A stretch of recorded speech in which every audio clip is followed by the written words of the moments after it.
안녕하세요. 사랑하는 에덴의 교우 여러분, 정말 반갑습니다. 오늘 사무엘상 12장 말씀을 같이 읽으려고 합니다. 사무엘이 이제는 사사로서의 마지막 일을 합니다. 그리고 이제 새로운 하나님의 일들을, 새로운 하나님의 시대를 열어야 됩니다. 그런데 사실은 마음에 안 들기도 합니다. 이것이 사실 사무엘의 마음에도 안 들고요. 그리고 하나님의 마음에도 사실 들지 않습니다. 왜냐하면 이스라엘 백성들이 하나님께서 직접 다스리는 그런 하나님의 통치가 아닌 정말 자기들을 위한 왕을 세우기를 정말 원했기 때문에 그렇습니다. 그럼에도 불구하고 하나님께서는 그 왕을 통해서라도 역사하실 수 있는 참된 하나님의 계획들이 있기 때문에 하나님께서는 왕을 세우시되 하나님을 아는 왕을 세우는 그 방향을 택하십니다. 이 모든 것이 사실은 하나님께서 우리가 임마누엘 그리고 with 그리고 원리스 하시고자 하는 하나님의 예전부터 있었던 그 하나님 마음 때문인데요. 그 하나님 마음을 하나님 함께 하고자 있는 그거를 저버리고자 하는 그 마음 때문에 사실 사무엘이 별로 좋아하지 않습니다. 그렇지만은 그럼에도 불구하고 이 시대적 흐름 때문에 하나님께서 또 그렇게 하시고자 하는 숨어있는 계획이 있다는 걸 알기 때문에 지금 오늘 마지막 고별 설교합니다. 여러분께서는 가끔씩 우리가 혹시 나이가 있으신 우리 그 성도 여러분이시라면 젊은 세대들이나 현장의 사람들이 정말 하나님께서 원하시는 건 아닐 텐데 라고 하는데도 불구하고 어떤 시대의 흐름이 있다면 어떻게 여러분께서는 받아들이십니까? 오늘 사무엘상 12장 말씀을 보시면서 참으로 하나님께서 원하시는 것이 무엇인지 우리가 찾는 참된 지혜를 얻었으면 합니다. 오늘 사무엘상 12장 1절부터 시작하여서 마지막 절 25절 말씀까지 한번 읽어보도록 하겠습니다. 제 12장.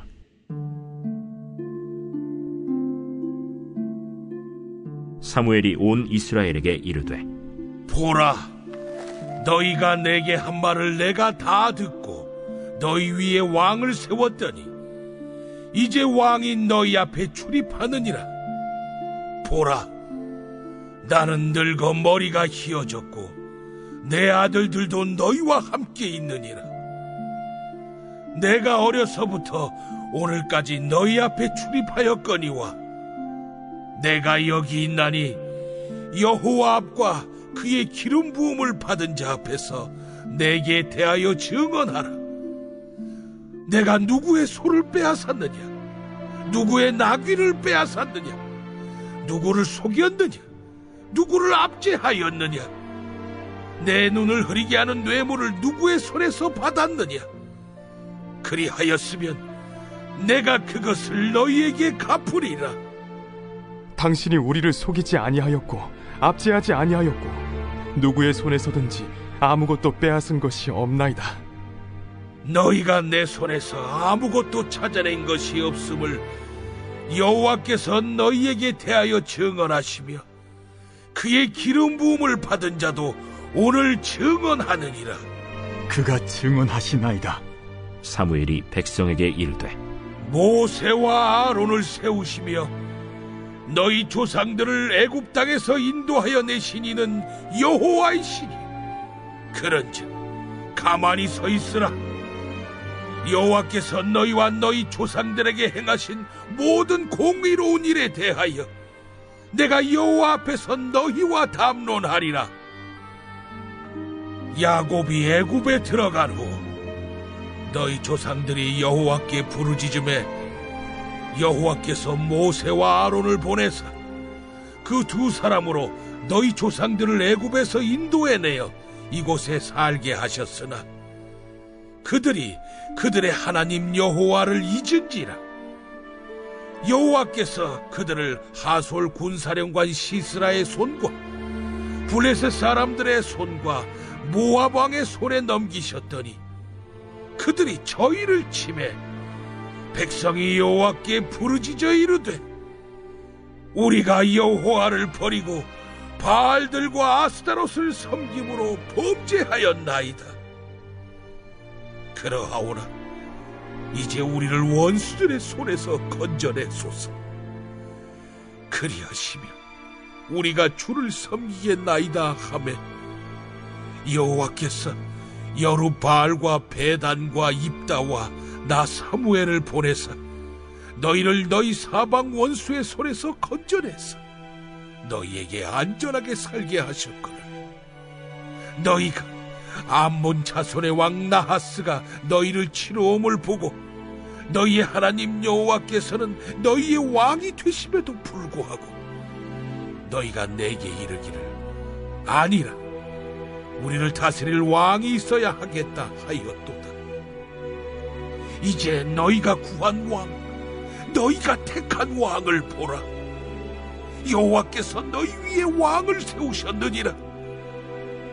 너희가 만일 여호와를 경외하여 그를 섬기며 그의 목소리를 듣고 여호와의 명령을 거역하지 아니하며 또 너희와 너희를 다스리는 왕이 너희의 하나님 여호와를 따르면 좋겠지만 너희가 만일 여호와의 목소리를 듣지 아니하고 여호와의 명령을 거역하면 여호와의 손이 너희의 조상들을 치신 것 같이 너희를 치실 것이라. 너희는 이제 가만히 서서 여호와께서 너희 목전에서 행하시는 이 큰 일을 보라. 오늘은 밀베는 때가 아니냐. 내가 여호와께 아뢰리니 여호와께서 우레와 비를 보내사 너희가 왕을 구하니 곧 여호와의 목전에서 범한 죄악이 큼을 너희에게 밝히 알게 하시리라. 이에 사무엘이 여호와께 아뢰매 여호와께서 그날에 우레와 비를 보내시니 모든 백성이 여호와와 사무엘을 크게 두려워하니라.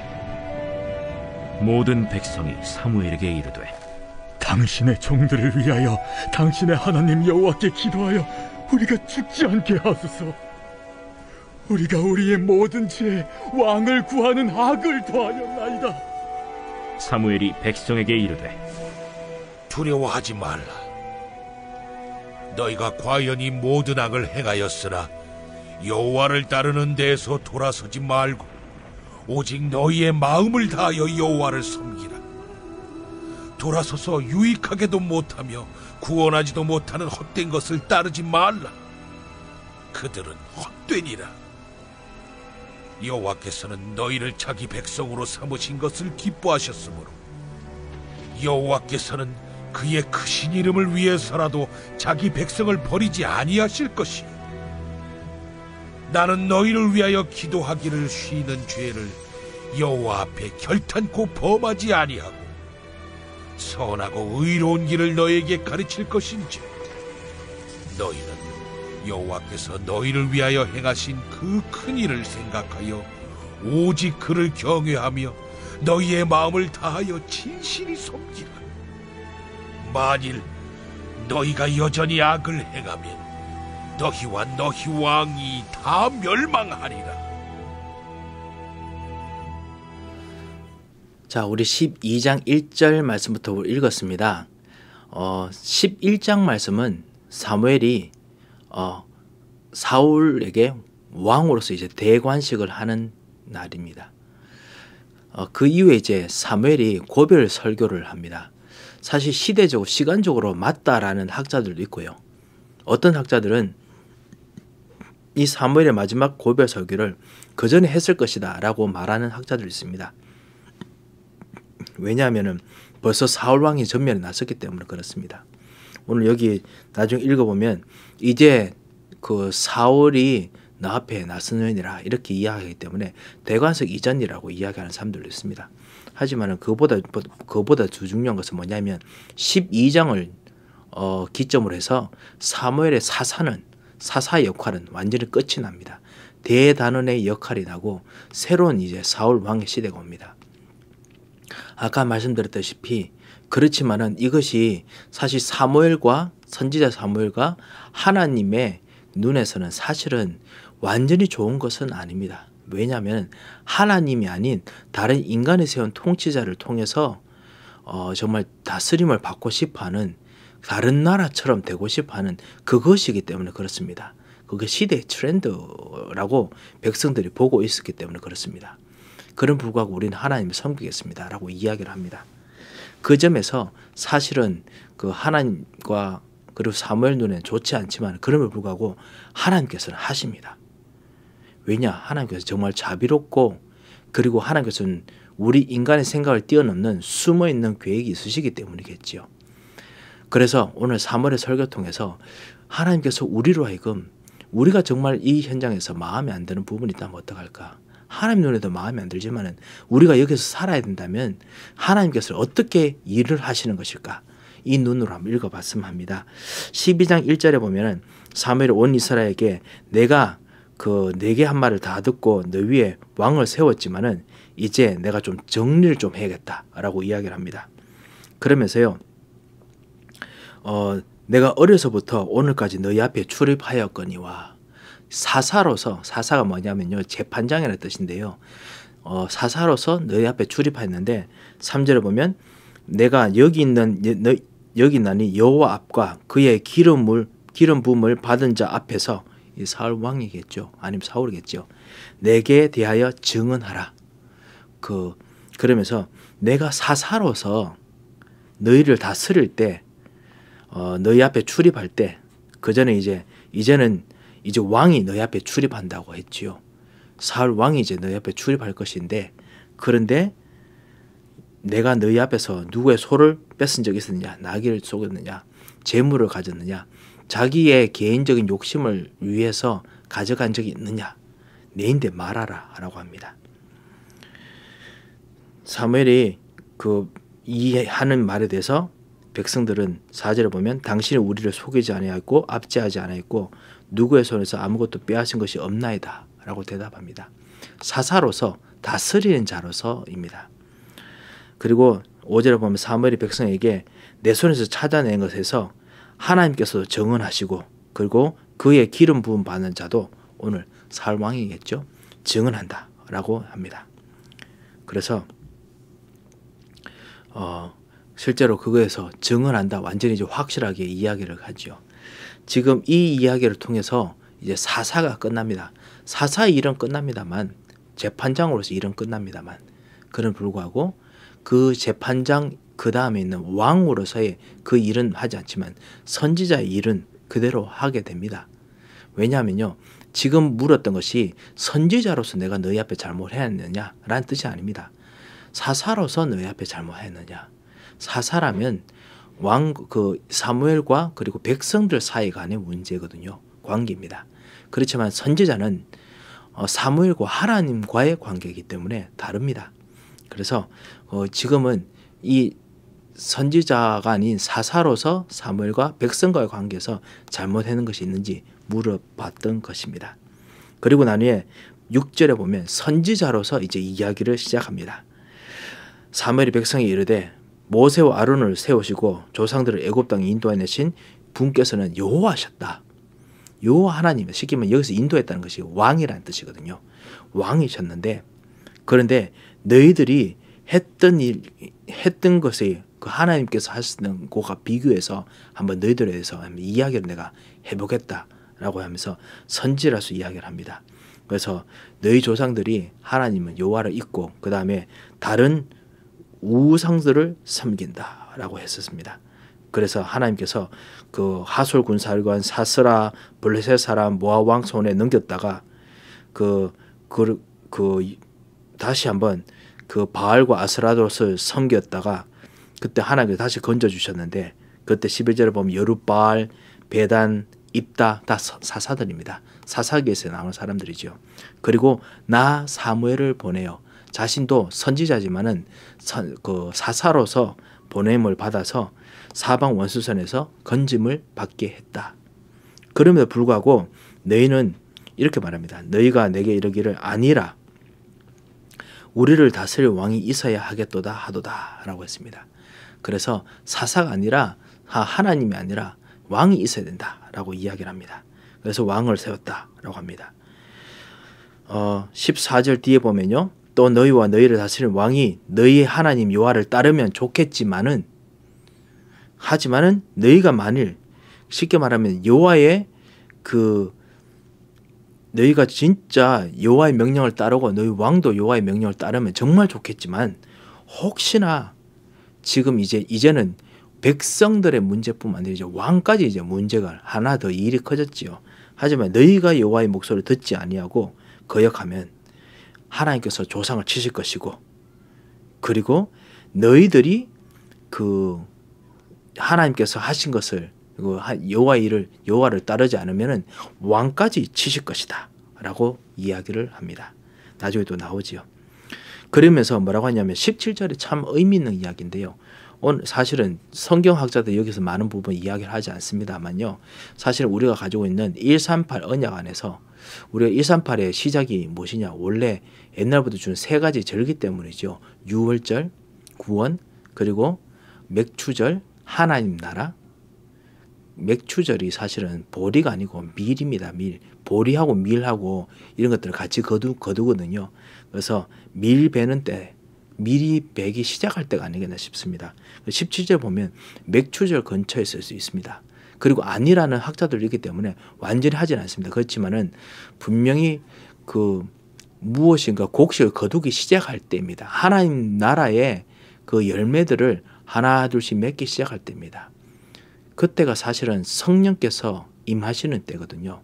성령의 충만함으로 그것 통해 나중에 힘을 얻어서 거둔 걸 장막에 넣고, 그리고 그 힘으로 증인이 되는, 나중에 수장절, 그 땅가리로 내 증인이 되리라 한 그 증인이 되는 그런 어떤 시간표거든요.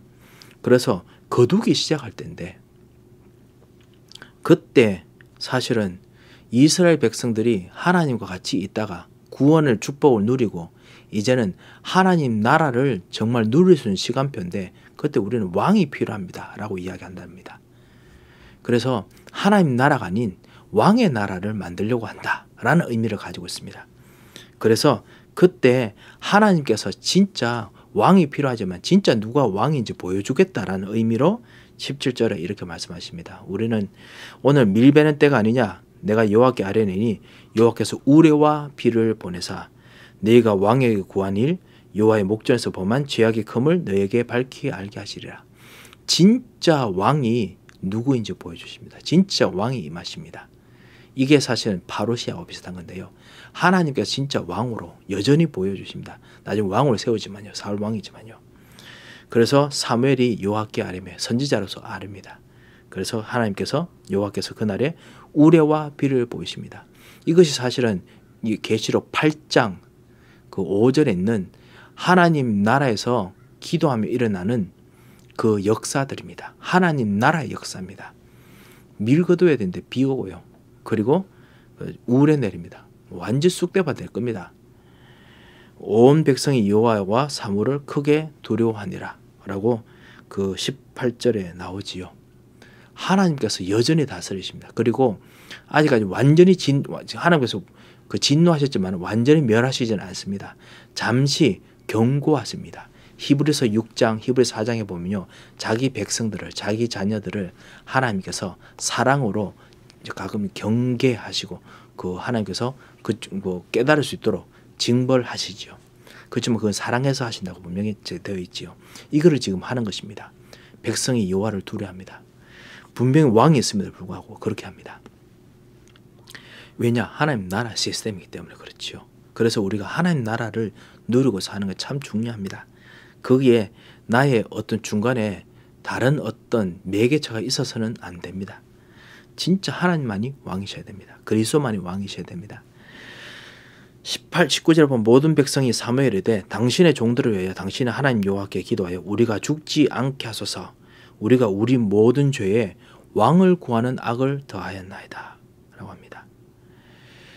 그때 사무엘이 백성이 이르되 두려워하지 말라. 너희가 과연 이 모든 악을 행하였으나 여호와를 따르는 데서 돌아서지 말고 너희 마음을 다하여 여호와를 섬기라. 그리고 돌아서서 유익하게 목하는 구원하지 못하는 헛된 것을 따르지 말라. 이게 바로 그 다른 나라의 왕 시스템과 그런 우상 시스템입니다. 헛된 것은 특별히 우상입니다. 헛된 것을 따르지 말라. 우상을 따르지 말라라는 뜻이죠. 그래서 하나님께서 여전히 왕이시다 라는 것을 이야기합니다. 백성과 하나님 관계는 여전히 직통이다. 왕을 통해서 하나님 만나고 왕을 앞에 세워놓고 백성들은 뒤에서 딴짓하지 말라라고 지금 이야기를 하고 있습니다. 그래서 22절에 보면 하나님께서는 여호와께서는 너를 자기 백성으로 삼으셨기 때문에 그 하나님의 여호와의 이름을 위해서라도 백성을 버리지 아니하실 것이다. 그리고 22절에 선지자의 직은 그대로 유지하겠다고 이야기하지요. 나는 너희를 위하여 기도하기 쉬는 죄를 여호와께 결탄코 범하지 아니하고 선하고 의로운 길을 너희에게 가르칠 것이다 라고 했습니다. 실제로 선지자로서 해야 될 것을 계속한다고 했습니다. 그리고 여기서 사실은 메시아의 그림자가 보이지요. 여전히 하나님께서 왕으로서 지금 이 땅에 하나님이 왕이심을 대리로 통치할 일꾼들을 하나님께서 계속 세우십니다. 그래서 첫 번째 선지자이고요. 두 번째 지금 왕을 지금 세웁니다. 선지자의 일들은 계속 유지됩니다. 그리고 제사장의 일은 벌써 만들어졌죠. 벌써 이제 왕, 제사장, 선지자 3권을 통해서라도 하나님께서 나라를 움직이게 하지만은 여전히 하나님께서 그 사람들은 하나님 나라의 대리 통치자이고 하나님이 직접 다스리는 놀라운 시스템들을 오늘 만들어 줍니다. 이것이 사실 교회입니다. 많은 현장에 밖에 있는 사람들이 교회의 주인은 목사인 줄 압니다. 교회의 주인은 목사가 아니죠. 교회의 주인은 어떤 사람은 장로이신 줄 압니다. 그런데 우리 장로님들 다 압니다. 여러분 다 압니다. 장로가 주인은 아닙니다. 진짜 주인은 눈에 보이지 않지만 진짜 움직이시는 하나님이십니다. 인간의 목소리로 말씀하지 않지만은 우리의 영혼에 말씀하시고 그리고 성경 말씀을 통해서 말씀하시고 기도할 때 말씀하시는 살아있는 하나님께서 직접 통치하시지요. 이거를 하나님께서 우리 장로님들 그리고 부족한 우리 교회들을 통해서 교회를 움직이시고 여러분을 다스리시는 거지요. 이 일들이 여기도 동일하게 지금 진행되는 겁니다. 그래서 계속 그렇게 할 것이다 라고 이야기합니다. 이것이 바로 이런 불구하고 인간들이 결국 패하고 그 다음에 다스리는 자들을 패하기 때문에 그래서 직접 나중에 하나님께서 우리 속에 들어오셔서 그래서 하나님 나라를 직접 만드시고 직접 통치하십니다. 그 통치하시는 분이 누구시냐? 바로 예수 그리스도. 성령을 통해서 우리 마음속에 성전 삼고 들어오셨습니다. 이것이 놀라운 구원의 축복이고 놀라운 하나님 나라의 축복입니다. 이 비밀을 사무엘 때는 이제 하나 둘씩 조금씩 누리죠. 조금씩 누려도 이렇게 큰 역사는 나타나는데 여러분이 누리는 하나님 나라의 역사는 엄청납니다. 24절에 보면 너희는 여호와께 너희를 위하여 행하신 그 큰 일을 생각하여 오직 그를 경외하고 너희 마음을 다하여 진실하게 섬기라 라고 이야기합니다. 그러면서요 직통으로 하나님께서 다스리기 때문에 너희가 만약 여전히 악을 행하면 너희뿐만 아니라 너희 왕이 다 멸망하리라. 왕까지 멸망시킵니다. 백성의 대표까지 멸망시킵니다. 이것이 바로 예수 그리스도께서 우리를 위해서 십자가에 죽으신 이유입니다. 우리들이 하나님 앞에 죄악했기 때문에 하나님 떠났기 때문에 죄 문제로 멸망하기 때문에 우리 왕을 하나님께서 멸하신 겁니다. 그 멸해야 되는데 이 왕이 제대로 백성을 책임질 왕이 없어요.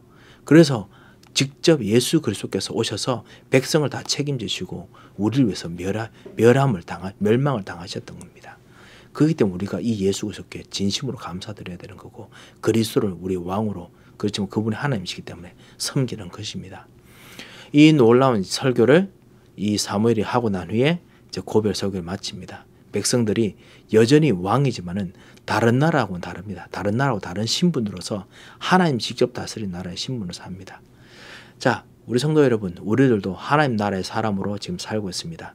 이 놀라운 축복이 우리에게 있다면은 오늘 하루도 하나님이 직접 다스리는 그리스도의 나라, 그리스도의 능력이 임하는 왕의 능력, 선지자의 능력, 그리고 제사장의 능력이 임하는 오늘 하루를 우리가 살아야겠습니다. 여기서 요한을 떠나면은 우리뿐만 아니라 우리 안에 있는 우리 왕까지 힘들어 하십니다. 그래서 성령께서 우리를 위해서 말하지 못하지만 계속 중보 기도하신다고 로마서 8장에 적혀 있습니다. 그래서 진짜 우리를 위해서 역사하시는 이 왕께 전심을 다해 섬기는 오늘 하루 그리고 평생이 되시기를 정말 주님 이름으로 축원드립니다. 함께 기도하겠습니다.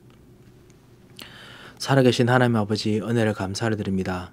세상에 수많은 사람들, 수많은 모든 일들이 있음에도 불구하고 우리를 하나님의 사람으로 하나님의 능력의 사람으로 불러주심을 감사를 드립니다.